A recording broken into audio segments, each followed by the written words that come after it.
नमस्कार। आज हम स्वामी विवेकानंद जी की विचारधारा प्रेम ही जीवन का सार इस विषय पर चर्चा करेंगे। प्रेम वह है जिसकी कोई परिभाषा नहीं है।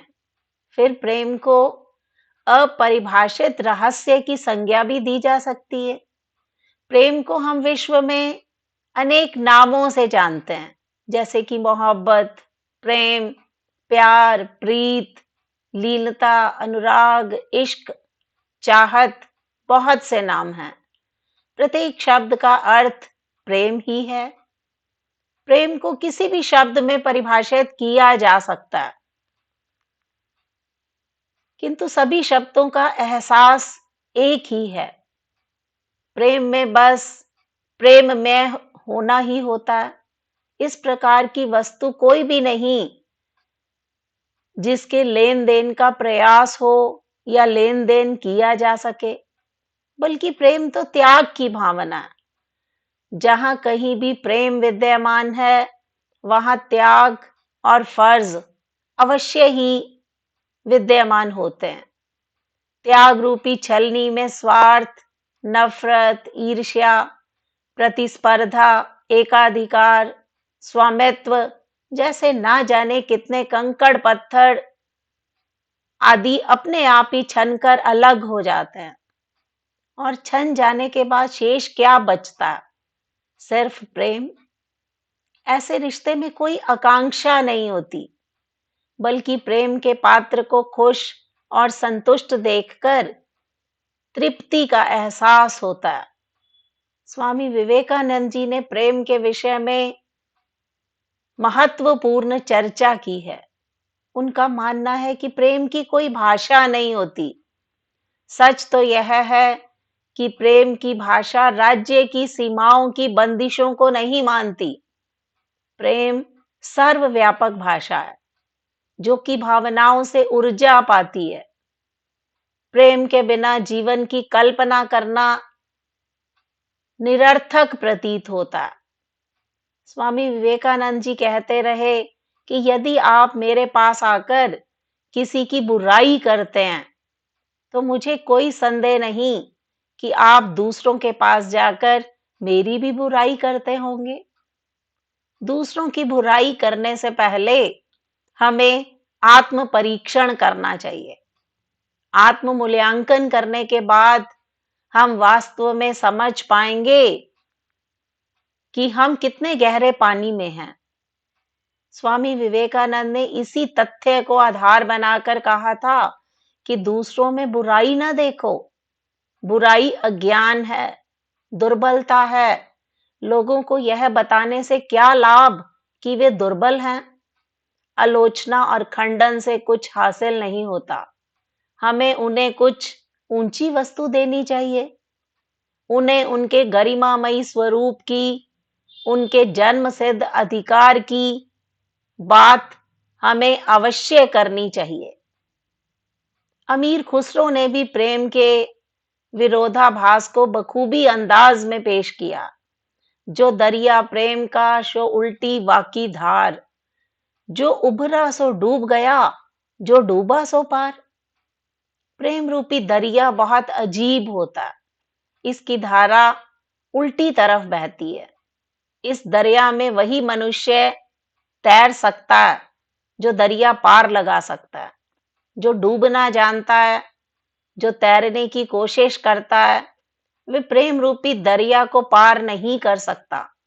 यहाँ हम क्या देखते हैं कि प्रेम रूपी दरिया में डूबना ही अच्छा है, ना कि उस दरिया में तैर के पार चले जाना। वास्तव में वही प्रेम को प्राप्त करता है जो आगे बढ़ता है। स्वामी विवेकानंद जी ने कहा कि हमें किसी बात की आवश्यकता नहीं है।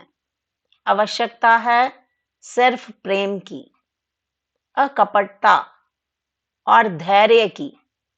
जीवन का अर्थ ही वृद्धि और विस्तार है, यानी प्रेम है। प्रेम ही जीवन है।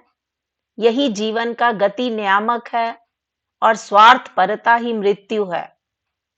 इहलोक में भी परलोक में भी यही बात सत्य है कि यदि कोई कहे कि देह के विनाश के पीछे और कुछ नहीं रहता, तो भी उसे यह मानना ही पड़ेगा कि स्वार्थ परता ही यथार्थ मृत्यु है।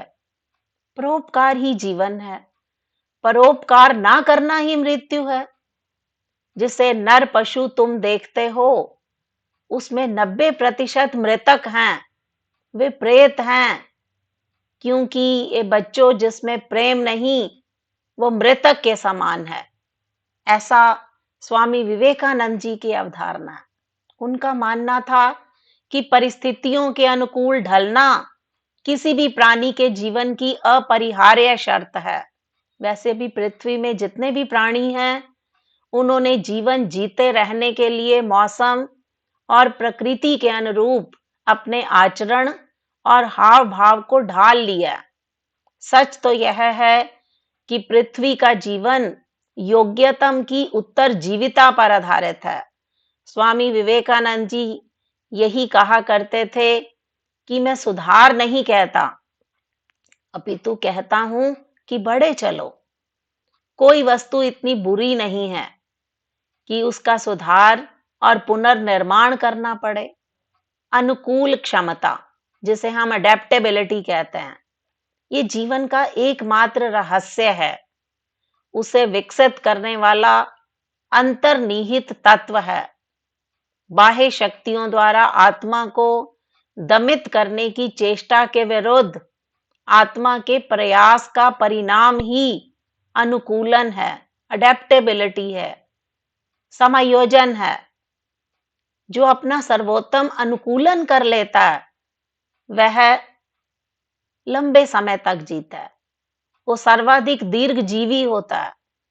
यदि मैं उपदेश ना भी दूं, स्वामी विवेकानंद जी ने कहा कि यदि मैं उपदेश ना भी दूं, तो भी समाज परिवर्तित हो रहा है, वह परिवर्तित अवश्य होगा। उनका यही मानना था कि प्रत्येक मानव को नायक बन के रहना चाहिए। एक नायक बनो, सदैव कहो कि मुझे कोई डर नहीं है। शक्ति ही जीवन है, निर्बलता मृत्यु है, विस्तार ही जीवन है, संकुचन मृत्यु है, प्रेम जीवन है, द्वेष मृत्यु है। बड़े खुलकर उन्होंने अपनी विचारधारा को प्रस्तुत किया। एक बार स्वामी विवेकानंद जी से पूछा कि सब कुछ खोने से ज्यादा बुरा क्या है, तो स्वामी विवेकानंद जी ने जवाब दिया कि उस उम्मीद को खो देना जिसके भरोसे हम सब कुछ वापस पा सकते हैं, क्योंकि हमारे विचार ही हमें बनाते हैं। हम वही हैं जो हमारे विचारों ने हमें बनाया। इसलिए इस बात का हमेशा दोस्तों ध्यान रखें कि आप क्या सोचते हैं।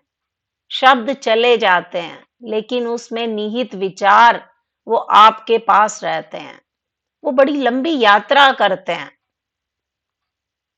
सच्चाई का साथ हमेशा दीजिए, चाहे दर्द हो या ना हो। कमजोर कभी भी ना बने। यदि सत्य बुद्धिमान लोगों के लिए बहुत अधिक है, तो उन्हें दूसरों से दूर कर देता। तो उन्हें जाने दो, जितनी जल्दी हो उतना ही अच्छा है, क्योंकि दुनिया का सबसे बड़ा पाप खुद को कमजोर समझना है। अगर आप जिंदगी में सफल होना चाहते हैं, तो सफलता के लिए 3 बातें आवश्यक हैं: पवित्रता, धैर्य और दृढ़ता। और इन सब से बढ़कर जिसे विवेकानंद जी ने महत्वपूर्ण सफलता का मानदंड माना है, वो प्रेम ही माना जाता है। क्योंकि वो बड़े स्पष्ट शब्दों में कहते रहे कि प्रेम विस्तार है, स्वार्थ संकुचन है। प्रेम जीवन का सिद्धांत है। वह जो प्रेम करता है जीता है, वह जो स्वार्थी है वो मर रहा है। इसलिए प्रेम के लिए प्रेम करो, क्योंकि जीने का यही एकमात्र सिद्धांत है, यही सार है। वैसे ही जैसे तुम जीने के लिए सांस लेते हो, जैसे हमारे लिए सांस लेना बहुत अनिवार्य है, उसी प्रकार जीवन में प्रेम करना हमारे जीवन का मूल मंत्र है। क्योंकि हम अक्षणिक चकाचौंध में पड़ जाते हैं। स्वामी विवेकानंद जी क्षणिक चकाचौंध को अच्छा नहीं मानते थे। वो कहते थे चमक स्थायी होनी चाहिए। इस बात के स्वामी विवेकानंद प्रबल पक्षधर रहे। उन्होंने कहा, एक और नवीन भारत कहता है कि पाश्चात्य जातियां जो कर रही हैं वही अच्छा है। अच्छा ना होता तो वह ऐसी बलवान हुई कैसे। दूसरी ओर प्राचीन भारत कहता है कि बिजली की चमक तो खूब होती है पर क्षणिक होती है। बालकों, तुम्हारी आंखें चुंधिया रही हैं, तुम सावधान हो जाओ। यही स्वामी विवेकानंद जी ने हमें संदेश दिया था। हमारा भारत देश धर्म, दर्शन और प्रेम की जन्मभूमि है। ये सब चीजें हमारे भारत में विद्यमान हैं। मुझे इस दुनिया की जो जानकारी है, उसके बल पर स्वामी विवेकानंद जी ने कहा कि मैं दृढ़ता पूर्वक कह सकता हूं कि इन बातों में भारत अन्य देशों की अपेक्षा अब भी श्रेष्ठ है।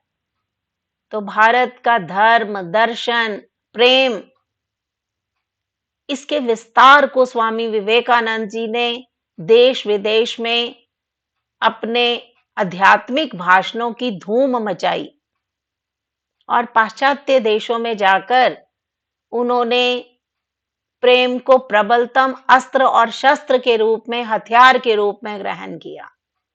और हम भारतवासियों को प्रेम को अपने जीवन का सिद्धांत, प्रेम को जीवन का मूल मंत्र मानकर अपने जीवन को प्रगति के राह पर ले जाना है। तभी हमें जीवन में सफलता का मूल मंत्र प्राप्त हो सकता है। यही हमारा सिद्धांत है, यही हमारा सार है। तो स्वामी विवेकानंद जी की विचारधारा, जो कि हर भारतवासी के लिए एक अन्यतम संदेश देती है, और उसी संदेश को हमें अपने जीवन में धारण करना है कि प्रेम ही जीवन का सार है।